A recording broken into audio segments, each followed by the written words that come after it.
Ayan mga ka-farmers, dumating na nga pala yung 10 long sleeves na may tatak ng ating logo na ka-farmers channel. Ayan, bali 10 piraso lang yung naipagawa ng ating kapatid na nag-donate nitong 10 long sleeve na yan. Kaya malaki ang pasalamat natin sa kuya ko na nagbigay ng suporta sa ating mga vlog, 'di ba? Sabi nga nung iba ay kung alin pa yung mga kamag-anak ay siya pa yung na unang-unang nagiging bashers, pero sa kaso ko mga ka-farmers ay yung mga kapatid ko ay talagang tudot suporta sa aking ginagawang pagbablog. Kaya naman nag-donate yung kuya ko ng 10 long sleeve, kahit na medyo mura ang halaga niyan ay malaking bagay para sa akin yan. Ayan, pinatatakan niya na rin ang ating logo. Kaya naman yung bibigyan natin ay yung mga malalapit lang muna dito sa atin sa Gabaldon, Nueva Ecija, kasi hindi pa kaya ng ating budget na magpadala sa mga iba't ibang lugar dito sa iba't ibang panig ng Pilipinas gaya ng Luzon, Visayas at Mindanao. Kaya dito muna tayo sa ating bayan. Uunahin muna natin, kaya maghintay-hintay lang kayo mga ka-farmers. Patuloy lang po kayong sumuporta sa ginagawa nating mga vlog, kahit na minsan ay paulit-ulit yung ating ginagawang mga video. Ang importante ay may natututunan kayo, kagaya ng pag-aalaga ng sibuyas at iba't ibang klase ng pananim gaya ng palay, gulay at kung ano-ano pa.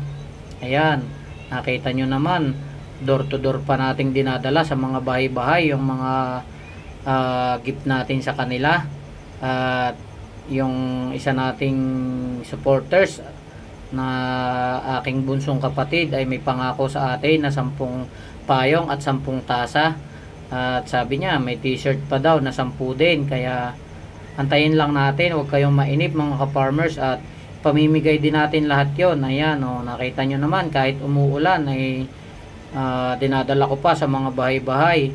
Kung malapit lang kayo sa akin mga ka-farmers, yung iba nating mga supporters sa iba't ibang panig ng Pilipinas, ay kung kaya ko lang ihatid ng dire-diretso ay ihatid ko sa inyo. Ang problema lang mga ka-farmers ay hindi kaya ng ating makinarya at ng ating budget, kaya pansamantala dito muna tayo sa atin, sa malapit sa ating bayan mga ka-farmers.